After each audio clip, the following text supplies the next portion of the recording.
بسم اللہ الرحمن الرحیم۔ سامعین کرام، آپ سن رہے ہیں اردو کہانی ٹرنٹولا، جس کے مصنف ہیں مظہر کلیم ایم اے، اور یہ اس سلسلے کی قسط نمبر 2 ہے۔ مجھے امید ہے آپ کو میری یہ کاوش پسند آ رہی ہوگی۔ آپ نے اگر ابھی تک میرا چینل کہانی گھر سبسکرائب نہیں کیا تو ابھی میرے چینل کو سبسکرائب کر کے بیل نوٹیفیکیشن آن کر لیجئے، تاکہ آنے والی ہر نئی کہانی کی اطلاع بر وقت آپ تک پہنچ سکے۔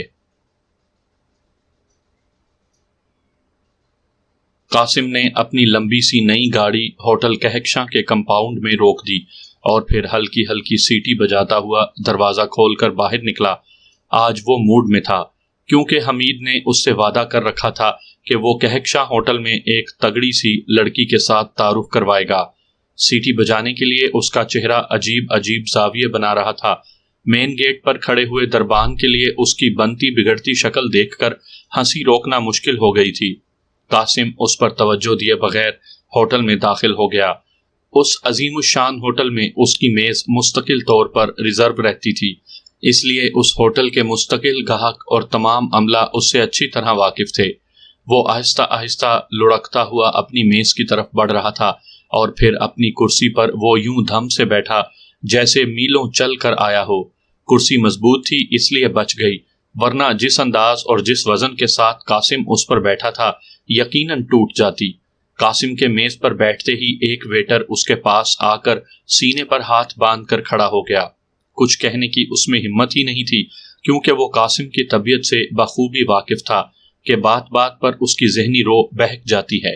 قاسم نے ایک نظر ویٹر کی طرف دیکھا اور پھر کہنے لگا، ابے کیا مسکینوں والی شکل بنائے کھڑا ہے، جا کام کر۔ حضور کوئی آرڈر؟ ویٹر نے اس کی بات کو نظر انداز کرتے ہوئے انتہائی مؤدبانہ لہجے میں کہا۔ قاسم سے اسے ہمیشہ موٹی ٹپ مل جاتی تھی، اس لیے اس کی تلخ باتوں کو بھی نظر انداز کر دیا کرتا تھا۔ کان نچڑے؟ جی؟ ویٹر نے کچھ نہ سمجھتے ہوئے کہا، ابے میں کوئی فارسی عربی میں گفتگو کر رہا ہوں جو تیری چھوٹی سی عقل میں نہیں آ رہی، قاسم نے ہاتھ نچاتے ہوئے کہا، اور ویٹر نے خاموش رہنے ہی میں عافیت سمجھی۔ ابے کیا ٹکر ٹکر میری صورت ویخ رہا ہے؟ پہلے تو کہتے تھے کہ آرڈر دو، اب آرڈر دیا ہے تو میری صورت تکے جا رہا ہے۔ قاسم نے آنکھیں نکالتے ہوئے ویٹر کو گھورا، اور ویٹر نے سوچا کہ اب بچنے کی ایک ہی صورت ہے کہ فی الحال ٹل جاؤں، چنانچہ خاموشی سے مڑ کر جانے لگا۔ کہاں بھاگا جا رہا ہے؟ ادھر آ، قاسم نے اسے جاتا دیکھ کر آواز دی، اور ویٹر بیچارہ واپس موڑ آیا۔ کہاں جا رہا تھا جناب؟ وہ ویٹر نے کچھ جواب نہ بن پاتے ہوئے رک رک کر کہا۔ اچانک قاسم کے چہرے کا تمام گوشت پھیل کر کانوں کی طرف دوڑنے لگا۔ غار جیسا منہ کھل گیا، چھوٹی چھوٹی آنکھیں بند ہو کر گوشت میں دھنس گئیں، اور سر زور زور سے ہلنے لگا، اور دوسرے لمحے اس کے منہ سے ہی سے ملتی جلتی آواز نکلنے لگی۔ ویٹر سمجھ گیا کہ قاسم ہنسنے کی کوشش کر رہا ہے۔ اس کو ہنستا دیکھ کر اس کے لیے ہنسی روکنا مشکل ہو گئی۔ وہ منہ پھیر کر ہنسنے لگا۔ اچھا جا سالے، پہلے بتا دیتا کہ تیرا معدہ کمزور ہے، قاسم نے ہنسی روکتے ہوئے کہا۔ قاسم شاید سمجھا کہ ویٹر کو پیشاب آ گیا تھا، اور ویٹر جان چھوٹتے دیکھ کر تیر کی طرح کاؤنٹر کی طرف مڑ گیا۔ قاسم نے اب اطمینان سے حال میں بیٹھی ہوئی لڑکیوں کی طرف نظر ڈالنا شروع کر دی۔ وہ ہر لڑکی کو دیکھ کر برے برے سے منہ بناتا۔ سالی ڈالڈے کی پیداوار، نجاکت بیگم، پتہ نہیں سانس کیسے لیتی ہے۔ وہ دیکھنے کے ساتھ ساتھ ان پر اپنے مخصوص انداز میں کمنٹری بھی کرتا جاتا تھا۔ آواز چونکہ کافی بلند تھی، اس لیے پاس کی میزوں پر بیٹھے ہوئے اشخاص بری طرح ہنس رہے تھے۔ منہ سے سانس لیتی ہوگی اور کیا کان سے لے گی؟ اچانک حمید کی آواز اس کے کانوں سے ٹکرائی، جو پاس والی کرسی پر بیٹھ چکا تھا، اور قاسم زور سے اچھل پڑا۔ ارے حمید، تم تو سٹارمی یعنی کہ ہاتھمسٹ بھی ہو گئے ہو، قاسم نے حمید کی طرف حیرت سے دیکھتے ہوئے کہا۔ سٹارمی اور ہاتھمسٹ؟ میں سمجھا نہیں، حمید نے حیرت سے ان دونوں لفظوں کو دہراتے ہوئے کہا۔ ہی تم تو اپنے آپ کو بڑے علامہ زہر سمجھتے ہو، اب بولو، قاسم نے خوشی سے منہ بناتے ہوئے کہا۔ ابے الو، علامہ زہر نہیں ہوتا، علامہ دہر کہتے ہیں، حمید نے اس کی تصحیح کرتے ہوئے کہا۔ ابے جاؤ، میری مرضی، میں زہر کہوں یا دہر کہوں، تم کوئی خدالی ملٹری دار ہو، قاسم نے برا منہ بناتے ہوئے کہا، اور حمید بے اختیار ہنس پڑا۔ قاسم نے خدائی فوجدار کا انگریزی ترجمہ کرنے کی کوشش کی تھی۔ ابے اتنے ہی منشی فاضل قابل ہو تو شروع میں ہی سمجھ جاتے، قاسم نے اسی لہجے میں کہا۔ کیا سمجھ جاتا؟ ارے وہی سٹارمی اور ہاتھمسٹ، قاسم نے چیلنج کرنے کے انداز میں کہا۔ او اب سمجھا، تم شاید نجومی اور پامسٹ کہنا چاہتے تھے، تو کیا میں نے غلط کہا تھا؟ بالکل، حمید نے اطمینان سے کہا، اتنی انگریزی اور فارسی مجھے بھی آتی ہے۔ نجوم ستاروں کو کہتے ہیں، میں نے سٹارمی کہہ دیا تو بکھر ہی گئے۔ دوسرا لفظ تو ہے ہی غلط، میں شرط لگا سکتا ہوں، ہاتھ دیکھنے والے کو پامسٹ کیسے کہہ دیں؟ وہ کوئی پاؤں کی لکیریں تھوڑی دیکھتا ہے، ہاتھ دیکھنے والے کو ہاتھمسٹ ہی کہنا چاہیے۔ قاسم نے اسے لفظوں کی تشریح کر کے سمجھاتے ہوئے کہا۔ اب میں تم سے کیا بحث کروں، حمید نے اکتائے ہوئے لہجے میں کہا۔ کر کے دیکھو، ٹانگیں نہیں چیر دوں؟ قاسم کو اچانک غصہ آ گیا۔ کیوں؟ بحث کرنے میں ٹانگیں چیرنے کا کیا مطلب؟ حمید دوبارہ حیرت سے بولا۔ اور کیا، بحث لڑائی ہی کو کہتے ہیں۔ میں نے 2 مولویوں کو بحث کرتے دیکھا تھا، سالے بولتے بولتے لڑ پڑے تھے۔ اچھا تم یہ بتاؤ کہ کوئی فل فلوٹی نظر آئی؟ حمید نے موضوع بدلتے ہوئے کہا۔ خاک، ہاں تم نے وعدہ کیا تھا، کہاں ہے؟ قاسم کو اچانک حمید کا وعدہ یاد آ گیا۔ میری جیب میں، حمید نے جھنجھلائے ہوئے لہجے میں کہا۔ کیوں مذاق کرتے ہو یار، تم تو کہتے تھے کہ تگڑی ہے، تمہاری جیب میں تو چوہے کا بچہ نہیں آ سکتا۔ قاسم نے منہ بناتے ہوئے کہا۔ آ جائے گی، تم چائے تو منگواؤ، حمید نے اسے ٹالتے ہوئے کہا۔ میں نہیں مانتا، وہ لڑکی سالی کبھی تگڑی ہو ہی نہیں سکتی جو تمہاری جیب میں آ جائے، قاسم نے یقین نہ کرنے والے انداز میں کہا۔ ابے میرا مطلب تھا کہ وہ لڑکی ابھی ہوٹل میں آ جائے گی، تو سیدھی طرح کہو، خوامخواہ نخرے بھگار رہے ہو، قاسم نے ادھر ادھر دیکھتے ہوئے کہا۔ وہ ویٹر کو ڈھونڈ رہا تھا تو تھوڑی دور پرے اسے ایک ستون کے ساتھ ایک ویٹر کھڑا نظر آیا۔ ارے او ویٹر صاحب ادھر آؤ، دور کھڑے کیا تماشا دیکھ رہے ہو، قاسم نے دھاڑتے ہوئے کہا، اور ویٹر اس کی دھاڑ سن کر تیر کی طرح اس کی طرف لپکا۔ اس سے پہلے کہ قاسم بولتا، حمید نے اسے چائے لانے کے لیے کہہ دیا اور ویٹر تیزی سے مڑ گیا۔ قاسم نے جو ویٹر کو آرڈر دینے کے لیے منہ کھولا تھا تو وہ کھلے کا کھلا رہ گیا۔ منہ بند کر دو ورنہ مکھی گھس جائے گی، حمید نے اس کا غار جیسا دہانہ کھلا دیکھ کر کہا، اور قاسم نے اتنی سختی سے منہ بھینچ لیا جیسے ایک لمحے کے لیے بھی اس کا منہ کھلا رہ گیا تو واقعی مکھی گھس جائے گی۔ چند لمحے بعد ویٹر نے میز پر چائے اور بہت سے دیگر لوازمات چن دیے۔ حمید نے چائے بنائی اور پھر دونوں چائے پینے میں مشغول ہو گئے۔ حمید بھائی، یہ چائے سالی گرم گرم کیوں پی جاتی ہے؟ چائے پیتے پیتے اچانک قاسم نے حمید سے سوال کر دیا۔ اس کی وجہ یہ ہے کہ چائے کے گرم ہونے کی وجہ سے پیالی بھی گرم ہو جاتی ہے، اور چائے پیتے وقت جب ہونٹ پیالی کے کنارے سے لگتے ہیں تو یوں محسوس ہوتا ہے کہ جیسی کسی کنواری فل فلوٹی کا گرم گرم بوسہ لیا جا رہا ہو۔ حمید نے تشریح کرتے ہوئے کہا۔ ہی مزہ آ گیا، مجھے تو پہلے پتا ہی نہیں تھا کہ یہ بات ہے، قاسم نے منہ کھول کر ہنستے ہوئے کہا، اور پھر جب اس نے چائے کا گھونٹ لیا تو واقعی اس کے چہرے پر ایسے ہی تاثرات تھے جیسے کسی کا بوسہ لے رہا ہو، لیکن دوسرے لمحے وہ زور سے اچھل پڑا کیونکہ اس کا بالائی ہونٹ پورا چائے میں ڈوب جانے کی وجہ سے جل گیا۔ اس کے اچھلنے سے پیالی میں پڑی ہوئی ساری چائے اس کے کپڑوں پر آ گری، اور اس کے گرتے ہی وہ اس زور سے اچھلا کہ میز ہی الٹ گئی۔ حمید کے کپڑوں پر بھی چائے آ گری۔ اندھے ہو، حمید نے جھنجھلا کر کہا۔ تم خود اندھے ہو، بلکہ حافظ جی، قاسم نے رومال جیب سے نکال کر کپڑے پونچھتے ہوئے کہا۔ ویٹر نے اس دوران ان کی میز سیدھی کر دی اور چند ٹوٹے ہوئے برتن سمیٹ کر جانے لگا۔ حمید خاموش رہ گیا کیونکہ اسے اچھی طرح علم تھا کہ یہ ہاتھی اگر بگڑ گیا تو پھر اس کو سنبھالنا مشکل ہو جائے گا۔ وہ دونوں دوبارہ کرسیوں پر بیٹھ گئے۔ قاسم اب تک برے برے منہ بنا رہا تھا۔ اچانک قاسم کی نظر نزدیک کی میز پر پڑ گئی اور پھر وہ سب کچھ بھول بھال کر اسے یوں یک تک دیکھنے لگا جیسے دنیا کا 8واں عجوبہ نظر آ گیا ہو۔ حمید نے بھی اس کی نظروں کا تعاقب کرتے ہوئے اس لڑکی کی طرف دیکھا۔ لڑکی واقعی بے انتہا خوبصورت تھی، اور پھر قاسم کے معیار کے بھی قدرے قریب ہی تھی، کیونکہ اس کا جسم بھی خاصا بھرا ہوا اور گداز تھا جس نے اس کے حسن میں 4 چاند لگا دیے تھے۔ ادھر قاسم کی حالت ایسی تھی جیسے ٹک ٹک دیدم دم نہ کشیدم۔ ادھر لڑکی نے بھی قاسم کو یوں بری طرح گھورتے ہوئے دیکھ لیا۔ اس کے چہرے پر ناخوشگوار تاثرات تھے، اور پھر وہ منہ پھیر کر اپنے ساتھ بیٹھے ہوئے ایک بھینسے کی طرح طاقتور اور لہیم شہیم جوان سے باتیں کرنے لگی۔ کیا کھانے کا ارادہ ہے؟ حمید نے تنزیہ پوچھا۔ اور قاسم جیسے ہوش میں آ گیا۔ کھانا تو میں گھر سے کھا کر آیا ہوں، اس نے حمید کو جواب دیا۔ میرا مطلب تھا کیا اس لڑکی کو نظروں ہی نظروں میں کھانے کا ارادہ ہے؟ حمید نے اپنے فکرے کی تشریح کرتے ہوئے کہا۔ تمہارا ابھی دماغ خراب ہے، نظروں سے بھی بھلا کوئی کھا سکتا ہے؟ قاسم نے اس کا مضحکہ اڑاتے ہوئے کہا۔ پھر اس سے پہلے کہ حمید کوئی جواب دیتا، لڑکی کا ساتھی ان کی میز کے قریب پہنچ چکا تھا۔ دونوں اس کی طرف متوجہ ہو گئے۔ کیپٹن حمید، اپنے ساتھی کو سمجھا لو ورنہ توند پھاڑ دوں گا، اس نے غراتے ہوئے کہا۔ کیا سمجھا لوں؟ حمید نے تیوری چڑھاتے ہوئے کہا۔ یہ میری ساتھی کی طرف کیوں دیکھ رہا ہے؟ دیکھنا کوئی جرم تو نہیں ہے، حمید نے سرد آواز میں کہا، لیکن اس طرح گھور گھور کر دیکھنا بھی تو اچھا نہیں ہے، اس نے منہ بناتے ہوئے کہا۔ قاسم، جو اب تک نہ جانے کیوں خاموش تھا، وہ یکدم بول پڑا۔ ابے جا، کام کر، میں گھور کر دیکھوں یا آنکھیں پھاڑ کر؟ تم کون ہوتے ہو دخل دینے والے؟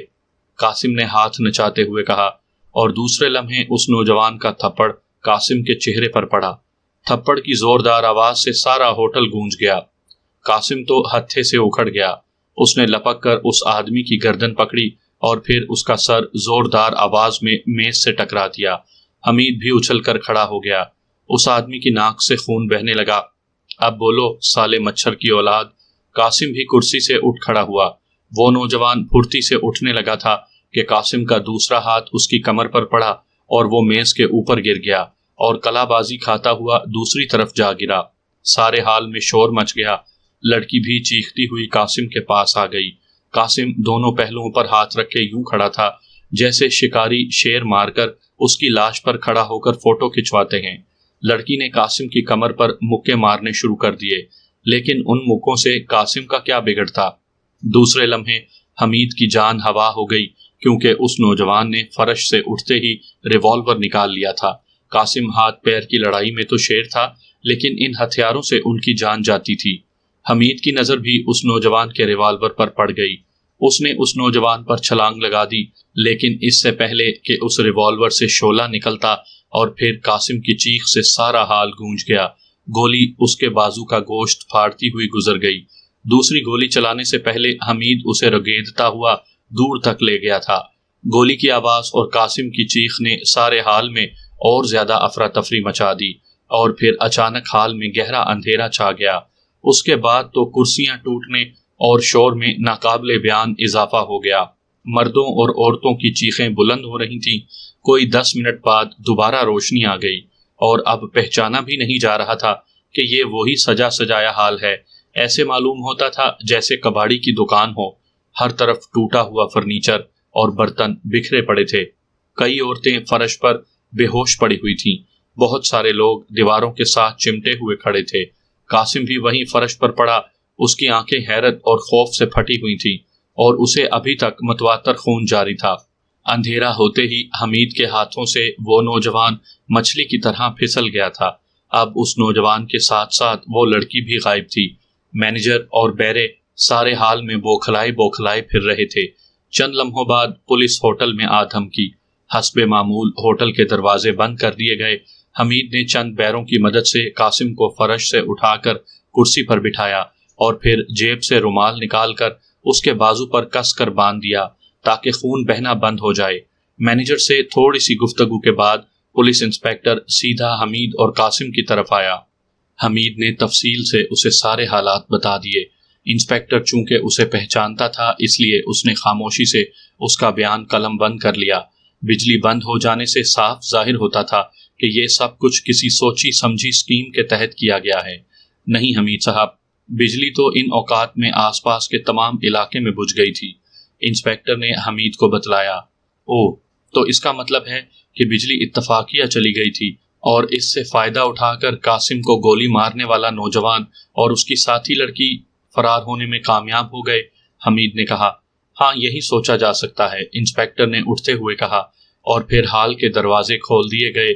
تمام لوگ اٹھ کر چلے گئے۔ قاسم اور حمید بھی اٹھ کر باہر کی طرف چلے۔ قاسم نے جب سے اپنا خون دیکھ لیا، اس پر خاموشی کا دورہ پڑا ہوا تھا، اس لیے وہ دونوں خاموشی سے باہر آ گئے۔ یہ ایک وسیع و عریض کوٹھی تھی، اور اس کے طویل اور بڑے ہال میں تقریباً 10 افراد چہروں پر نقاب لگائے ایک میز کے گرد خاموشی سے بیٹھے تھے۔ میز کے درمیان میں ایک بہت بڑا گلدان رکھا ہوا تھا جس میں گلاب کے تازہ پھولوں کا بڑا سا گلدستہ موجود تھا۔ اتنے آدمی کوٹھی میں موجود ہونے کے باوجود کوٹھی کا کمپاؤنڈ کاروں سے خالی تھا۔ وہ سب خاموشی سے اسی گلدان کی طرف گھور رہے تھے جیسے ابھی گلدان میں جادو کے زور سے ہاتھی نکل آئے گا، لیکن دوسرے لمحے گلدان میں سے ہاتھی نکلنے کے بجائے ایک تیز اور بھرائی ہوئی آواز نکلنے لگی۔ اس گلدان میں یقیناً ٹرانسمیٹر چھپا ہوا تھا۔ گلدان سے نکلنے والی ہیلو ہیلو کی آواز سن کر وہ سب چونک پڑے۔ یس باس، ان میں سے ایک نقاب پوش نے آہستہ سے کہا۔ کوڈ گلدان سے وہی آواز ابھری۔ ٹرنٹولا، نقاب پوش نے دہرایا۔ یس ٹرنٹولا اسپیکنگ، کتنے ممبر موجود ہیں؟ باس نے پوچھا۔ 10 جناب۔ اوکے، میں نے آپ لوگوں کو یہاں اس لیے بلوایا ہے کہ ہم اپنے شکار یعنی سر افتخار کو ختم کرنے میں کامیاب ہو چکے ہیں۔ گو کرنل فریدی اور کیپٹن حمید اور کرنل کی بلیک فورس اس کی حفاظت کر رہے تھے۔ کرنل فریدی کو میں پہلے ہی متنبہ کر چکا تھا، اس کے باوجود وہ آڑے آ گیا، چنانچہ اب وہ میری بلیک لسٹ میں آ چکا ہے۔ آج رات فرقان احمد وزیر خارجہ کو ختم کرنا ہے۔ اگر ہم اس میں کامیاب ہو گئے تو یقیناً یہ چیز ہمارے مشن کے لیے نیک فال ثابت ہوگی۔ آج کی رات اس مشن کے لیے ہمیں پروگرام طے کرنا ہے۔ مجھے خبر ملی ہے کہ آج وزیر خارجہ کی کوٹھی پر ملٹری پولیس سول کپڑوں میں CIA، کرنل فریدی اور کیپٹن حمید کا زبردست پہرا ہوگا۔ اس لیے ہمیں کوئی واضح اسکیم ترتیب دے لینی چاہیے تاکہ کامیابی کی راہیں زیادہ سے زیادہ روشن ہو سکیں۔ آپ میں سے کسی ممبر کے پاس کوئی تجویز ہو تو وہ پیش کرے۔ ٹرنٹولا کی آواز آنی بند ہو گئی۔ چند لمحے تک حال میں خاموشی رہی، پھر کونے میں بیٹھے ہوئے ایک نقاب پوش نے کھڑے ہو کر کہا، باس، میرے ذہن میں ایک تجویز ہے، وہ یہ کہ کیوں نہ ہم یہ اعلان کر دیں کہ وزیر خارجہ کے قتل کا پروگرام تا اطلاع ثانی ملتوی کر دیا گیا ہے۔ اس سے یقیناً پہرے میں وہ سختی باقی نہیں رہے گی اور ہم پروگرام کے مطابق آسانی سے وزیر خارجہ کو قتل کر سکتے ہیں۔ تمہاری باتوں سے بزدلی کی بو آ رہی ہے اور تمہیں علم ہے کہ مجھے بزدلی کسی حالت میں بھی پسند نہیں۔ ٹرنٹولا کی گرجدار آواز سے حال گونج گیا۔ لیکن باس، یہ بزدلی نہیں، ایک چال ہے، اسی نقاب پوش نے کپ کپاتی ہوئی آواز میں کہا۔ نہیں، ہم اپنے اعلان سے نہیں ہٹ سکتے۔ تم نے پہلی بار ایسی غلطی کی ہے، اس لیے میں معاف کرتا ہوں۔ دوسری بار تم نے اگر ایسی کوئی بات کی تو انجام سے تم بخوبی واقف ہو۔ تھینک یو باس، میں آئندہ ایسی تجویز پیش نہیں کروں گا، نقاب پوش نے سر جھکاتے ہوئے کہا اور پھر چپکے سے کرسی پر بیٹھ گیا۔ اس کا جسم ابھی تک کانپ رہا تھا۔ باقی نقاب پوش بھی سر جھکائے بیٹھے تھے۔ کسی کے دماغ میں کوئی خاص تجویز نہیں آ رہی تھی۔ چند لمحے کی خاموشی کے بعد ایک نقاب پوش اٹھ کھڑا ہوا۔ باقی سب نقاب پوش چونک کر اس کی طرف دیکھنے لگے۔ باس، کیوں نہ ہم 04 مشین استعمال کریں؟ اس نقاب پوش نے آہستہ سے کہا۔ نہیں، فی الحال میں یہ مشین استعمال نہیں کرنا چاہتا۔ اس کا موقع ابھی نہیں آیا۔ میں اس مشین کو راز میں رکھنا چاہتا ہوں۔ باس کی آواز میں ہلکی سی غراہٹ تھی۔ اوکے باس، نقاب پوش بیٹھ گیا اور حال میں ایک بار پھر خاموشی طاری ہو گئی۔ ایک لمحے کے بعد ایک اور نقاب پوش جو بائیں طرف انتہائی کونے میں بیٹھا ہوا تھا کھڑا ہو گیا۔ باس، میں اس مشن کے لیے کام کرنے کے لیے تیار ہوں، میں اکیلا ہی وہاں جاؤں گا، اس نقاب پوش نے خود اعتمادی سے بھرپور لہجے میں کہا۔ شاباش۔ نمبر 3، ہماری نظروں میں تمہارا درجہ اور بلند ہو گیا ہے۔ مجھے امید ہے تم اس مشن سے کامیاب واپس آؤ گے، لیکن اگر تم ناکام ہو گئے تو؟ ہرگز نہیں باس، میں ہر حالت میں کامیاب لوٹوں گا، نمبر 3 نے دوبارہ کہا۔ اوکے، ہم تمہاری کامیابی کے لیے دعا کرتے ہیں۔ نمبر 3 یہیں رہو، باقی سب جا سکتے ہیں۔ ٹرنٹولا کی گرجدار آواز گونجی اور پھر باقی سب نقاب پوش ایک ایک کر کے ہال سے باہر نکل گئے۔ صرف نمبر 3 ہی وہاں بیٹھا تھا۔ جب ہال میں صرف نمبر 3 اکیلا رہ گیا تو باس کی آواز دوبارہ گونجی۔ نمبر 3، بائیں طرف والی الماری میں ایک سرخ رنگ کی فائل ہے، اس میں وزیر خارجہ کی کوٹھی کا تفصیلی نقشہ اور دیگر ہدایات موجود ہیں، تم ان کا اچھی طرح مطالعہ کر لو۔ اور نمبر 3 نے الماری سے سرخ رنگ کی فائل نکال لی اور پھر وہ فائل کے مطالعے میں کھو گیا۔ تقریباً آدھے گھنٹے تک وہ بغور کوٹھی کے نقشے اور دیگر ہدایات کو بغور دیکھتا رہا اور پھر اس نے اطمینان کا طویل سانس لے کر فائل بند کی اور اسے اٹھا کر دوبارہ الماری میں رکھ دیا۔ تم اچھی طرح سمجھ گئے، اس نے جیسے ہی فائل الماری میں رکھی تو باس کی آواز گونجی، یس باس، میں آپ کی ہدایات پر عمل کروں گا اور یقیناً مشن میں کامیاب رہوں گا۔ اس نے قدرے جھکتے ہوئے کہا، کیونکہ اسے پتا تھا کہ گلدان میں موجود پھولوں میں ٹیلی ویژن کیمرہ فٹ ہے، اس لیے ٹرنٹولا تمام حال کو بخوبی دیکھ رہا ہوگا۔ Okay, wish you good luck over and all, Tarantula کی آواز گونجی اور پھر سناٹا چھا گیا۔ آج وہی تاریخ تھی جس کا اعلان ٹرنٹولا نے وزیر خارجہ کے قتل کے بارے میں کیا تھا۔ آج سارا دن ملک میں ایک عجیب ہلچل، بے چینی اور اضطراب پھیلا رہا۔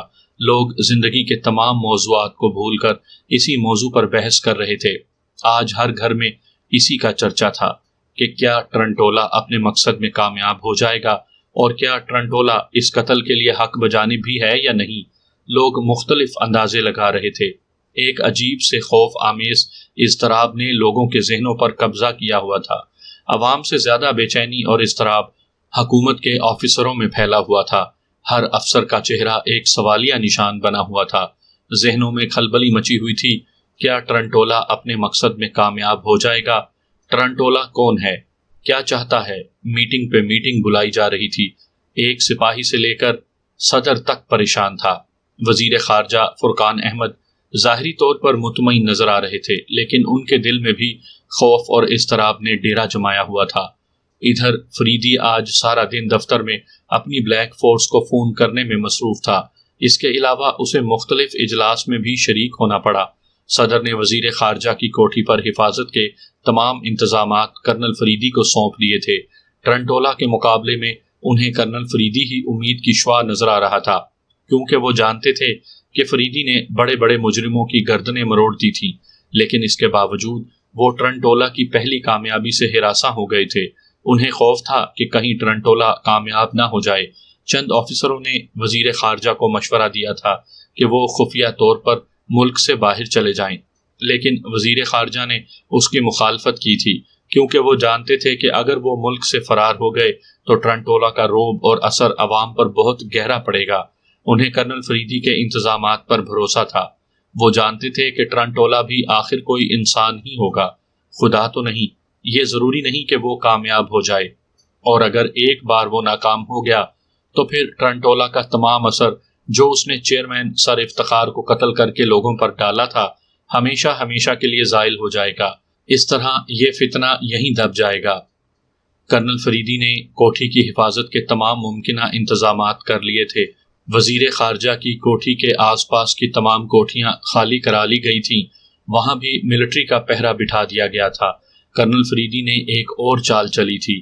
اس نے وزیر خارجہ اور اپنے قد اور جسامت کی قدر مشابہت سے فائدہ اٹھایا اور خود رازداری طور پر وزیر خارجہ کا میک اپ کر لیا، اور وزیر خارجہ پر اپنا اس بات پر اتنی رازداری برتی گئی تھی کہ حمید تک کو علم نہ ہوا۔ کرنل فریدی خود تو وزیر خارجہ کی خوابگاہ میں بطور وزیر خارجہ موجود تھا، اور وزیر خارجہ کرنل فریدی کے روپ میں خوابگاہ کے ملحقہ تیسرے کمرے میں موجود ایک بڑی سی الماری کے پیچھے چھپ گیا۔ پھر جوں جوں وقت گزرتا گیا، کوٹھی میں سکون ہوتا گیا۔ تمام پہرے دار اپنی اپنی پوزیشنوں میں چھپے بیٹھے تھے۔ رات کے ٹھیک 11:30 بجے لان کے ایک کونے میں گٹر کا ڈھکن آہستہ سے اوپر اٹھا، آہستہ آہستہ بغیر کوئی آواز پیدا کیے ایک طرف ہٹ گیا۔ یہ محض ایک اتفاق تھا کہ گٹر کے آس پاس کوئی پہرے دار اس وقت نہیں تھا۔ چند لمحے کی خاموشی کے بعد اس سوراخ سے ایک سر باہر نکلا۔ اس کا چہرہ تمام تر ایک بند نقاب میں چھپا ہوا تھا، صرف آنکھیں کھلی ہوئی تھیں۔ چند لمحے ادھر ادھر کا جائزہ لینے کے بعد ایک سایہ سا تیزی سے باہر نکلا، اور اس نے سبزے پر لیٹتے ہوئے انتہائی پھرتی دکھائی تھی۔ چند لمحے تک وہ دم سادھے وہیں پڑا رہا، پھر برآمدے کی طرف سانپ کی طرح رینگنے لگا۔ چاروں طرف بھیانک سکوت چھایا ہوا تھا۔ تھوڑی دیر بعد وہ برآمدے کے قریب پہنچ گیا۔ اس کی خوش قسمتی کہیے یا اس کا کمال کہ ابھی تک کسی کی بھی نظر اس پر نہیں پڑی تھی، لیکن اس سائے کے لیے سب سے مشکل مرحلہ اب درپیش تھا۔ لان میں تو وہ گھاس کے قدرے اونچائی کی وجہ سے بچ گیا تھا، لیکن برآمدے میں رینگنے پر کسی نہ کسی کی نظر اس پر ضرور پڑ جاتی، اور پھر وہ دھر لیا جاتا۔ وہ خاموشی سے وہیں پڑا تھا کہ اچانک اسے برآمدے کے بائیں طرف کے دوسرے ستون کے پیچھے ایک ہلکی سی آہٹ محسوس ہوئی، جیسے کوئی اپنی جگہ سے ہلا ہو۔ وہ سمجھ گیا کہ یقیناً کوئی شخص اس ستون کے پیچھے چھپا ہوا ہے۔ اب وہ اور بھی زیادہ محتاط ہو گیا۔ ویسے اسے اچھی طرح معلوم تھا کہ کوٹھی کے چپے چپے پر پہرے دار چھپے ہوئے ہوں گے، لیکن وہ فطری طور پر انتہائی دلیر اور نڈر واقع ہوا تھا، اس لیے وہ دانستہ موت کے منہ میں گھس آیا تھا۔ اس کی دلیری اور بے خوفی واقعی قابل داد تھی، لیکن اس کے ذہن میں ایک پلان تھا، اور اسے یقین تھا کہ کوئی غیر معمولی واقعہ پیش نہ آیا تو وہ یقیناً وزیر خارجہ کو قتل کر کے صحیح سلامت نکل جانے میں کامیاب ہو جائے گا۔ پھر کچھ سوچ کر اس نے دوبارہ برآمدے کی طرف رینگنا شروع کر دیا۔ اب وہ برآمدے کے بالکل قریب پہنچ گیا۔ پھر اسے معلوم ہوا کہ ستون کے پیچھے کوئی شخص نہیں تھا، بلکہ کسی شخص کے سائے پر اسے شبہ ہوا تھا، اور پھر وہ پھرتی سے برآمدے کے ایک ستون کے پیچھے ہو گیا۔ اس نے اپنی طرف سے بہت احتیاط برتی تھی، لیکن اس کے باوجود بھی وہ پہرے داروں کی نظروں پر چڑھ گیا۔ جیسے ہی وہ ستون کے پیچھے چھپا، فضا میں ایک تیز سیٹی لہرائی، اور دوسرے لمحے تمام کوٹھی برقی بلب اور سرچ لائٹوں کی تیز روشنی میں نہا گئی۔ روشنی ہوتے ہی وہ سایہ جو تمام سیاہ رنگ کے چست کپڑوں میں ملبوس تھا اپنی جگہ سے اچھلا، کیونکہ اسے معلوم ہو گیا تھا کہ وہ گھیر لیا گیا ہے۔ لیکن اس سے پہلے کہ کوئی اس کی طرف بڑھتا، وہ حیرت انگیز پھرتی سے سامنے والے دروازے سے ٹکرایا، اور دوسرے لمحے وہ کمرے کے اندر موجود تھا۔ کیونکہ دروازہ اندر سے بند نہیں تھا، اس نے پھرتی سے دروازہ بند کر کے چٹخنی چڑھا دی۔ ایک طویل سانس لے کر مڑا، لیکن دوسرے لمحے ایک گولی اس کے بائیں بازو میں پیوست ہو گئی، اور وہ حیرت سے سن کھڑا کا کھڑا رہ گیا، کیونکہ خلاف توقع اس کے سامنے کرنل فریدی کھڑا تھا، جس کے ہاتھ میں ریوالور تھا۔ گولی شاید اسی نے چلائی تھی۔ اسے براہ راست کرنل فریدی سے اس طرح کے ٹکراؤ کی امید نہیں تھی، اس لیے وہ حیران رہ گیا۔ لیکن وہ دوسرے لمحے چونک پڑا، کیونکہ ساری کوٹھی میں بھاگ دوڑ اور تیز سیٹیوں کی آوازیں گونج رہی تھیں۔ ریوالور گرا دو، اچانک کرنل فریدی چیخا، لیکن فریدی کی آواز سن کر اس کے ذہن میں ایک اور دھچکا لگا، کیونکہ وہ آواز کسی صورت میں کرنل فریدی کی نہیں تھی۔ اب کمرے کے دروازے پر زوردار ٹکریں لگائی جا رہی تھیں۔ اچانک اس کے ذہن میں روشنی کا ایک جھماکا سا ہوا، اور پوری صورتحال اس کے سامنے واضح ہو گئی۔ وہ سمجھ گیا کہ فریدی نے چال چلی ہے۔ یہ وزیر خارجہ فرقان احمد ہے، جو فریدی کا روپ دھارے ہوئے ہے، اور کرنل فریدی شاید وزیر خارجہ کا روپ دھارے ہوئے ہے۔ وہ پہچان چکا تھا، کیونکہ ٹرنٹولا نے یہاں آنے سے پہلے وزیر خارجہ کی تقریروں کے مختلف ریکارڈ اسے مہیا کیے تھے۔ قسمت نے اسے ایک انوکھا چانس دیا تھا۔ یہ سب کچھ اس نے ایک سیکنڈ کے 1000ویں حصے میں ہی سوچ لیا، اور پھر دوسرے لمحے اس کے ریوالور سے فائر ہوا، اور کرنل فریدی ایک طویل چیخ مار کر فرش پر آ گرا۔ گولی ٹھیک اس کے دل پر لگی تھی۔ اسی لمحے کارپوریشن کے ٹاؤن ہال نے آدھی رات کا اعلان کر دیا۔ اسی لمحے دروازہ ایک زوردار آواز سے ٹوٹ گیا۔ سب سے پہلے اندر داخل ہونے والا حمید تھا، لیکن وہ سیاہ پوش حیرت انگیز پھرتی سے جیسے اڑتا ہوا کمرے کے درمیان میں بنی ہوئی کھڑکی سے ٹکرایا۔ ایک جھناکے کی آواز آئی، اور وہ کھڑکی کے شیشوں کو توڑتا ہوا کھڑکی سے گزرتا چلا گیا۔ اب وہ ایک اور کمرے میں تھا، اور پھر وہ اس کمرے کے باتھ روم میں گھس گیا۔ باتھ روم کی کھڑکی کھول کر وہ باہر نکلا۔ کھڑکی کے پاس ہی ایک پائپ چھت کی طرف جا رہا تھا۔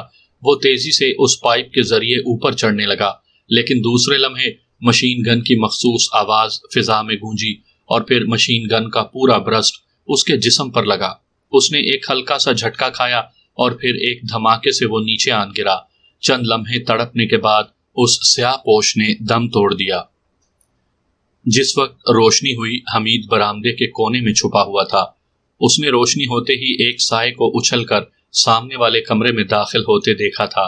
چنانچہ وہ پھرتی سے اس کمرے کی طرف لپکا، لیکن اس سے پہلے کہ وہ دروازے تک پہنچتا، دروازہ اندر سے بند ہو چکا تھا، اور پھر ایک گولی چلنے کی آواز اسے سنائی دی۔ اس نے زور زور سے دروازے پر ٹکریں مارنا شروع کر دی۔ پھر دوسرے سپاہی بھی اس کی مدد کو آن پہنچے۔ ایک بار پھر گولی چلنے کی آواز اس کے کانوں سے ٹکرائی، اور اس کے ساتھ ہی ایک طویل چیخ بھی۔ اسی لمحے دروازہ ٹوٹ گیا۔ حمید پھرتی سے اندر داخل ہوا۔ اس نے ایک سیاہ سائے کو اچھل کر سامنے والی کھڑکی سے گزرتا دیکھا۔ اس سے پہلے کہ وہ اس پر گولی چلاتا، اس کی نظر سامنے فرش پر تڑپتے ہوئے کرنل فریدی پر پڑ گئی۔ کرنل فریدی کے سینے سے خون بہہ رہا تھا، اور چہرے پر بے پناہ کرب کے آثار تھے، جیسے وہ مر رہا ہو۔ حمید مبہوت کھڑے کا کھڑا رہ گیا۔ اس کا ذہن سن تھا۔ اس کی سمجھ میں نہیں آ رہا تھا کہ یہ سب کچھ کیسے ہو گیا، کرنل فریدی یہاں کیسے آن پہنچا، اور پھر کرنل فریدی کی موت۔ کیا کرنل فریدی مر رہا ہے؟ کرنل فریدی کی موت کا تصور آتے ہی وہ جیسے ہوش میں آ گیا۔ نہیں نہیں، کرنل فریدی نہیں مر سکتا۔ اور پھر وہ لپک کر کرنل فریدی کی طرف بڑھا۔ اسے ارد گرد کا کوئی ہوش نہ رہا۔ فرش پر پڑا ہوا کرنل فریدی اب ساکت ہو چکا تھا۔ گولی جان لیوا ثابت ہوئی تھی۔